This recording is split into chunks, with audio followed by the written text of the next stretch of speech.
En el video de Grandes Generales de la Historia, parte 1, Leo T-Rex me dijo: si me dejas sugerirte algo, ¿qué tal un video sobre Aníbal? A lo que yo respondí: Aníbal es el general que más admiro. Tarde o temprano haré el video. Bueno, hoy es el momento de hacerlo. Pero no me apetecía ser un Grandes Generales de la Historia.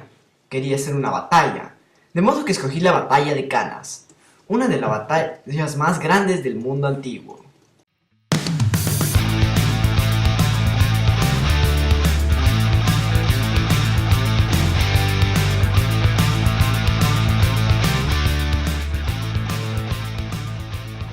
La batalla de Canas, o batalla de Cannae, fue una batalla que se libró durante la Segunda Guerra Púnica, el 2 de agosto de 216 a.C. al sur de Italia. En la batalla se enfrentaron el ejército púnico dirigido por Aníbal Barca contra el ejército romano dirigido por los cónsules Cayo Terencio Varrón y Lucio Emilio Paulo. Durante la Segunda Guerra Púnica, el general cartaginés Aníbal Barca se abrió paso por la península itálica, derrotando en múltiples ocasiones a los ejércitos romanos enviados a detenerlo. Las derrotas llevaron al Senado a un estado de desesperación, por lo cual se tomó la decisión de nombrar a Quinto Fabio Máximo dictador temporal. Fabio inició una táctica de guerrilla para desgastar al cartaginés. Las tácticas fabianas empezaron a dar resultados, pero el pueblo romano no le agradaban. Ellos querían una solución rápida al conflicto. Por esa razón, cuando terminó la dictadura de Fabio, no se renovó su dictadura. Lucio Emilio Paulo y Cayo Terencio Varrón fueron nombrados cónsules.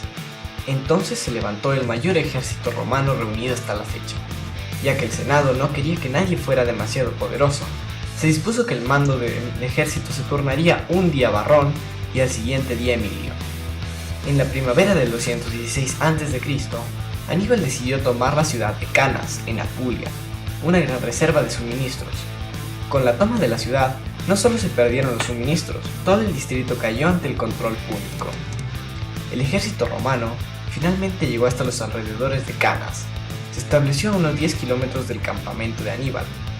Varrón quería resolver el conflicto con una batalla campal, pero Emilio conocía la fama que tenía Aníbal de gran general, y este se pronunciaba por hacer escaramuzas contra el ejército púnico.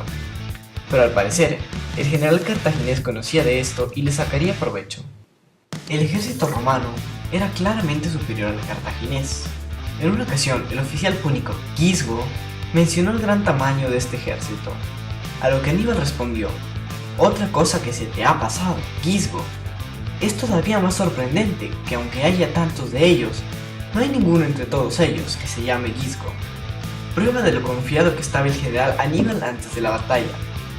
El 1 de agosto, día en el que Emilio estaba al mando, Aníbal envió una propuesta de una batalla al ejército romano, pero este la rechazó, por lo cual el cartaginés envió a la caballería a vigilar el campamento romano con órdenes de matar a cualquiera que saliera para privar al campamento romano del agua. Al día siguiente, el 2 de agosto, Varrón aceptó la oferta de Aníbal, dando inicio a la segunda batalla más sangrienta del mundo antiguo. El ejército romano estaba compuesto por 8 legiones, de 5.000 soldados cada una, más unos 40.000 soldados aliados y alrededor de 7.000 vélites, o jabalineros. Además disponía de 2.400 hombres de caballería romana y 4.000 efectivos de caballería itálica. En total, el ejército disponía de más o menos 86.000 guerreros. El ejército de Aníbal contaba con más o menos 10.000 caballeros, algunos celtas, otros hispanos y otros númidas. Alrededor de 40.000 soldados de infantería de las Galias, de Hispania, de Libia o de Italia, un ejército muy inferior al romano.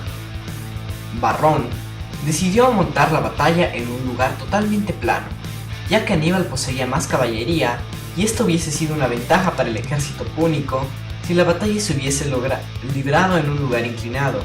Además, anteriormente Aníbal había logrado ocultar tropas en las colinas. El ejército romano realizó un despliegue inicial bastante común, la totalidad de su infantería colocada en una gruesa línea con los vélites y hostigadores al frente, dirigidos por Gneo Servilio. Al lado del río Audifus se encontraba Varrón con los jinetes romanos, y al otro flanco estaba Emilio con la caballería itálica. La táctica planeada por los romanos era hacer mucha presión sobre el centro del ejército púnico, para que de esta manera romperlo y dejar incomunicados ambos flancos. para lo cual se tomó la decisión de apretujar a las tropas de infantería entre sí para que de esta manera ejercer más presión. Aníbal organizó el brillante despliegue inicial que le haría ganarse la fama de gran guerrero. Colocó a casi toda su infantería de manera que parecieran ser colocados en una media luna convexa hacia el ejército romano. A los flancos de la infantería colocó a los falangeros libio-fenicios y al frente a los escaramuzadores. Al extremo junto al río colocó 6.000 caballeros dirigidos por Asdrúbal, justo frente al lado débil de la caballería romana, y al otro lado colocó a 3.500 caballeros dirigidos por Maharbal. La batalla la inició Aníbal. Envió toda su caballería a cargar contra la caballería romana. Entonces los vélites avanzaron y se batieron en duelo contra los escaramuzadores púnicos. Los vélites recibieron demasiadas bajas y se retiraron del combate, aunque este enfrentamiento no sería decisivo para ningún bando. Entonces la infantería romana avanzó, arrojó sus pilum y cargó contra la infantería cartaginesa.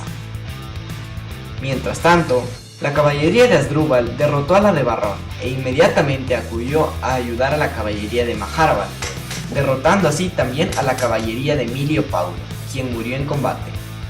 La infantería púnica, claramente inferior a la romana, empezó a retroceder lentamente.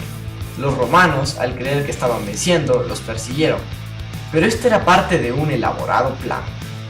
La media luna convexa se había transformado en una media luna cóncava, que tenía a los romanos atrapados como si fuese una bolsa. Aníbal dio la orden de no ceder más espacio y dijo a sus falangeros que avanzaran, cubriendo así los flancos romanos. Las legiones comenzaron a sentir mucha presión. El espacio para moverse era mínimo. Algunos legionarios intentaron huir, pero entonces la caballería púnica cargó contra la retaguardia romana, quedando así encerrado el ejército. Cada vez la presión aumentaba más. Llegó al punto de que los romanos estaban tan apretados que no podían estirar el brazo para blandir la espada. A esto se le sumó el sol, que asaba a las tropas, y el polvo que no les permitía observar con claridad. Ninguno de ellos saldría con vida del cerco. Horas después de iniciada la batalla, más de 80.000 hombres habían muerto. Las bajas del ejército romano eran de 70.000 muertos según algunas fuentes y de 50.000 según otras, además de que unos 11.000 soldados fueron hechos prisioneros. Las bajas del ejército cartaginés eran de unos 6.000 muertos y unos 10.000 heridos. Si se hace una comparación, las bajas romanas fueron entre el 94,19 y el 70,93% del ejército, mientras que las bajas púnicas fueron del 29,63% del ejército. Por lo cual, se puede decir que la batalla fue una victoria aplastante para el ejército de Aníbal. Tras la batalla, la moral de toda Roma cayó por los suelos. En Roma se declaró un día de luto, ya que no había ningún romano que no hubiese perdido algún amigo o familiar en la batalla. Justo después de la batalla, las ciudades y provincias del sur de Italia se sublevaron contra el control romano, jurando lealtad a Cartago. Incluso estos firmaron alianzas con Macedonia y Siracusa. Aníbal intentó aprovechar la situación para enviar una delegación que negociase la rendición romana, pero entonces el Senado romano rechazó la propuesta de Aníbal y se negó a firmar la paz. Los soldados púnicos querían atacar Roma, pero Aníbal se negó.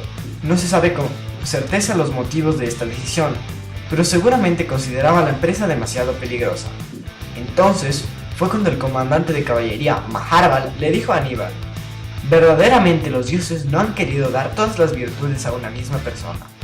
Sabes sin duda, Aníbal, cómo vencer, pero no sabes cómo hacer uso de tu victoria. Los romanos empezaron a prepararse para defender la ciudad. Se tomaron fuertes medidas de reclutamiento a todos los jóvenes. Incluso se prohibió pronunciar la palabra paz. Tras la batalla de Canas, el ejército romano nunca más se volvería a enfrentar en una batalla campal a Aníbal hasta la batalla de Zama, donde este fue finalmente derrotado. La batalla de Canas sería de vital importancia en la historia militar. Es en ella de la que proviene el concepto de batalla de aniquilación. Sería una consecuencia no del todo directa de la batalla de Canas la posterior reorganización del ejército romano de legiones manipulares a cohortes. Lo que ocurrió en Canas fue una locura. Tradicionalmente la ventaja numérica de un ejército sobre otro significa la capacidad de rodear al enemigo, pero fue el genio militar de Aníbal el que logró rodear a un ejército entero con desventaja numérica. Impresionante.